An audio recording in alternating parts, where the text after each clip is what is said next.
আসসালামু আলাইকুম। আশা করি সকলেই ভালো আছেন। বাংলাদেশ নৌবাহিনীর বেসামরিক পদে ২১৪টি পদে নিয়োগ সার্কুলার প্রকাশ করা হয়েছে। মোটামুটি বিশাল বড় একটি নিয়োগ সার্কুলার, যা বর্তমানে আবেদন চলমান রয়েছে। শুধুমাত্র এই নিয়োগ সার্কুলারে আপনি অষ্টম শ্রেণী পাশেও আবেদন করতে পারবেন, এসএসসি পাশে আবেদন করতে পারবেন। দেখেন ২১৪টি পদ রয়েছে। শুধুমাত্র অষ্টম শ্রেণীতে ৩৮টি পদ রয়েছে। এছাড়াও আপনি এখানে এসএসসি পাশে ২৫টি পদ রয়েছে, অফিস সহকারী আবেদন করতে পারেন। এছাড়াও এইচএসসি পাশেও এখানে অনেকগুলো পদের সংখ্যা রয়েছে এবং অনার্স ডিগ্রি পাশেও বেশ কিছু পদসংখ্যা রয়েছে। তো আজকের এই ভিডিওটা আপনারা সম্পূর্ণ শেষ পর্যন্ত দেখবেন, তাহলে আপনি বর্তমান চলমান বাংলাদেশ নৌবাহিনীর বেসামরিক নিয়োগ সার্কুলারটি সম্পর্কে জানতে পারবেন। আপনার শিক্ষাগত যোগ্যতা অনুযায়ী আপনি কোন পদে আবেদন করবেন সে বিষয়টাও আপনাকে এই ভিডিওর মাধ্যমে বলে দেওয়া হবে। সম্পূর্ণ সার্কুলারটা আপনাদেরকে না টেনে একদম শেষ পর্যন্ত দেখার জন্য অনুরোধ করা হচ্ছে। আরেকটি গুরুত্বপূর্ণ বিষয় বলে রাখি, যারা ভিডিওটা আমাদের ফেসবুক থেকে দেখতেছেন জব প্লাস বিডি এই পেজের মাধ্যমে, যদি নতুন হয়ে থাকেন ফলো করে রেখে দিবেন। আর যদি আপনি আমাদের ইউটিউব থেকে দেখে থাকেন এমআর রায়হান হাসান এই চ্যানেল থেকে, অবশ্যই সাবস্ক্রাইব করে রেখে দিবেন। তাহলে কিন্তু বাংলাদেশের সকল নিয়োগ সার্কুলার আপনি আমাদের মাধ্যমেই জেনে নিতে পারবেন। যে যেখান থেকে দেখেন আমাদের সঙ্গে যুক্ত থাকবেন।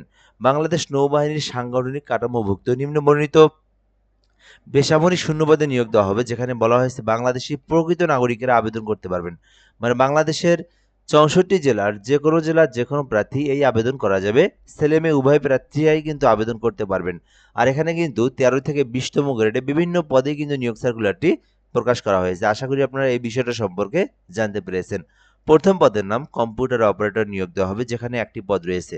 কম্পিউটার অপারেটরের পদে আবেদন করতে চাইলে আপনার শিক্ষাগত যোগ্যতা প্রয়োজন। সায়েন্সের যেকোনো একটা সাবজেক্ট থেকে যদি আপনি অনার্স পাস করেন অথবা ডিগ্রি পাস করে থাকেন, কম্পিউটার সম্পর্কে বেসিক দক্ষতা থাকে, তাহলে আবেদন করতে পারবেন। দ্বিতীয় পদের নাম জুনিয়র সায়েন্টিফিক অ্যাসিস্ট্যান্ট, যেখানে ৩টি পদ রয়েছে। আবেদন করতে চাইলে শিক্ষাগত যোগ্যতার প্রয়োজন। পদার্থবিদ্যা অথবা রসায়নবিদ্যায় যেকোনো একটা বিষয়ের উপর আপনি যদি অনার্স পাস করেন অথবা ডিগ্রি পাস করে থাকেন, তাহলে আবেদন করতে পারবেন। উচ্চমান সহকারী পদ রয়েছে ৯টি, যেখানে আবেদনের জন্য শুধুমাত্র অনার্স বা ডিগ্রি যেকোনো সাবজেক্ট থেকে আপনি অনার্স পাস করেন অথবা ডিগ্রি পাস করেন, তাহলে আপনি উচ্চমান সহকারী পদে আবেদন করতে পারবেন। ১৪ গ্রেডে নিয়োগ দেওয়া হয়েছে। স্টোর হাউসম্যান রয়েছে, যেখানে বলা হয়েছে যে স্নাতক অথবা ডিগ্রি থাকলে আপনি স্টোর হাউসম্যানে আবেদন করতে পারবেন। এছাড়াও আপনি চাইলে যদি ৬০ মুদ্রা খড়িকে আবেদন করতে চান, করতে পারেন। এক্ষেত্রে আপনার অনার্স অথবা ডিগ্রি পাস করে ৬০ মুদ্রা খড়িকেও আবেদন করতে পারবেন, যেখানে ৬০ মুদ্রা খড়িকে টাইপের স্পিরিট অবশ্যই আপনার জানা থাকতে হবে। এছাড়াও রয়েছে ল্যাবরেটরি অ্যাসিস্ট্যান্ট, চাইলে আবেদন করতে পারেন, অনার্স ডিগ্রি পাশে আবেদন। সহকারী এক্সামিনার রয়েছে ৫টি পদে, যেখানে রসায়ন অথবা পদার্থ থেকে আপনি যদি অনার্স বা ডিগ্রি পাস করেন তাহলে আবেদন করতে পারবেন। লাইব্রেরি অ্যাসিস্ট্যান্ট রয়েছে, যেখানে আবেদনের জন্য শুধুমাত্র এইচএসসি পাশে আবেদন করতে পারবেন।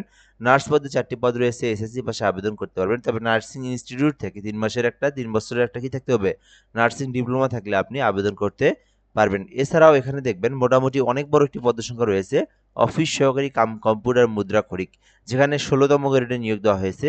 মোট ৩৩টি পদ রয়েছে। শিক্ষাগত যোগ্যতার কথা বলা হয়েছে উচ্চ মাধ্যমিক সার্টিফিকেট, যেটা হচ্ছে এইচএসসি পাস। যারা শুধুমাত্র এইচএসসি পাস করেছেন, যাদের কম্পিউটার সম্পর্কে বেসিক নলেজ রয়েছে, টাইপিং করতে পারেন, তাহলে আপনি অফিস সহকারী কাম কম্পিউটার মুদ্রা খড়িক যেটা রয়েছে ১৬ গ্রেডের, এইটাতে আপনি আবেদন করতে চাইলে করতে পারেন। বর্তমানে আবেদনই চলমান রয়েছে, দেখতে পারেন এই সার্কুলারের এই পদের সংখ্যাটা। এছাড়াও দেখবেন আপনি এখানে স্টোরম্যান পদ রয়েছে, যেখানে কিন্তু ২৭টি পদ রয়েছে। এটাও কিন্তু বিশাল বড় একটি পদের সংখ্যা, যেখানে শুধুমাত্র এইচএসসি পাশে আবেদন করা যাবে। এটাতে আবেদন করতে কোনো অভিজ্ঞতার প্রয়োজন নেই, আদারওয়াইজ কোনো কিছুরই প্রয়োজন নাই। জাস্ট আপনার এইচএসসি পাস, শিক্ষাগত যোগ্যতা থাকলেই স্টোরম্যান ১৬ গ্রেডে আবেদন করতে পারবেন। এছাড়াও দেখবেন নিচে রয়েছে জুনিয়র টাইম কিপার, আবেদন করতে পারেন। টেলিফোন অপারেটর, তারপরে প্রুফ রিডার, এখানে আপনার যেটাতে ইচ্ছা সেই পদে আবেদন করতে পারেন শুধুমাত্র উচ্চ মাধ্যমিক পাশ করেই।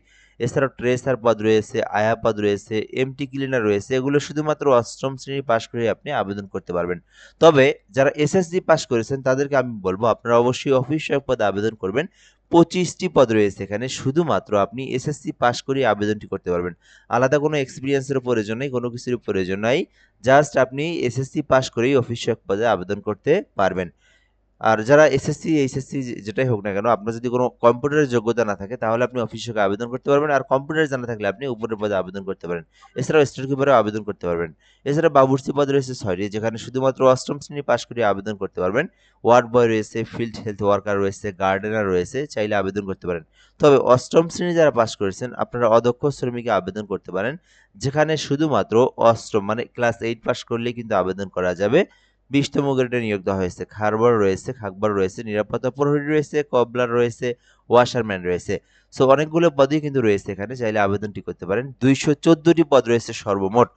তো আপনার শিক্ষাগত যেটা সেই অনুযায়ী যে পদে ইচ্ছা সেই পদে অ্যাপ্লিকেশনটি করতে পারবেন। অ্যাপ্লিকেশনটি করার জন্য আপনাদেরকে কয়েকটি বিষয় অবশ্যই গুরুত্বপূর্ণ যা জানতেই হবে। অনেকে কি করে থাকেন এটা হয়তো ডিফেন্সের জব ভেবে আপনারা বয়সটা ওই যে আপনার যারা ২০০৯ সালে জন্ম, ১০ সালে, ১১ সালে জন্ম তারা তারা আবেদন করার জন্য ভাবতেছেন। না, আপনারা আবেদন করতে পারবেন না। বয়সটা অবশ্যই আপনার ১৮ বড় হতে হবে। মানে ১৮ প্লাস থেকে ৩২ এর মাইনাস হতে হবে। মানে ১৮ থেকে ৩২ বছরের মধ্যে থাকলে আপনি আবেদনটি করতে পারবেন। এর বাইরে কিন্তু আবেদন করতে পারবেন না। এর পরবর্তী বিষয়গুলো আমরা দেখব, খুবই গুরুত্বপূর্ণ বিষয়। অ্যাপ্লিকেশনটি করার জন্য বেশ কিছু প্রসেস বলা হয়েছে। অ্যাপ্লিকেশন করার জন্য bndcpteletalk.com.bd মূলত এই লিঙ্কটা দেখতে পারতেছেন। এই লিঙ্কটাতে প্রবেশ করে আপনাকে এই অ্যাপ্লিকেশনটি করতে হবে। সো এই লিঙ্কে প্রবেশ করলে আপনার সামনে একটা ফর্ম দেওয়া হবে। ফর্মের মধ্যে আপনার সকল তথ্য পূরণ করে আবেদনটা সম্পূর্ণ করবেন এবং আবেদনটা সম্পূর্ণ করার পরে সরকারি ফি জমা দিতে হবে। এই আবেদনটি কিন্তু ৩০শে জুন পর্যন্ত চলমান থাকবে। অর্থাৎ এই আবেদনটি আপনারা মানে আরো ২ দিন সময় পাচ্ছেন আপনারা। এই ২ দিনের মধ্যে অ্যাপ্লিকেশনটি করবেন। ঠিক আছে? আর এখানে আপনারা অবশ্যই আপনার আবেদনের শেষে ছবি স্বাক্ষর দিয়ে সকল কিছু তথ্য পূরণ করে আবেদনটি সম্পন্ন করবেন। এরপরে আবেদনটি সম্পন্ন করার পরে সরকারি ফি যেটা এটা কিন্তু পে করতে হবে।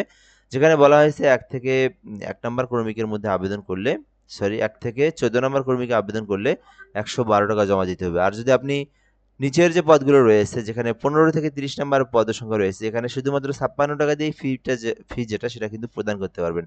আর এখানে বিএনডিসিপি স্পেস ইউজার আইডি তারপরে 16322 নাম্বার সেন্ড করবেন। পরবর্তীতে পিন নাম্বার দিয়ে 16322 নাম্বার সেন্ড করলেই আপনার আবেদনের পেমেন্ট কিন্তু সম্পূর্ণ হয়ে যাবে। আবেদনটি দ্রুত করতে পারবেন আপনারা যেহেতু অল্প সময় রয়েছে আর ৩০শে জুন পর্যন্ত আবেদনটি চলমান থাকবে। তো ভিডিওটা এই পর্যন্তই। ধন্যবাদ। ভালো থাকবেন। আসসালামু আলাইকুম।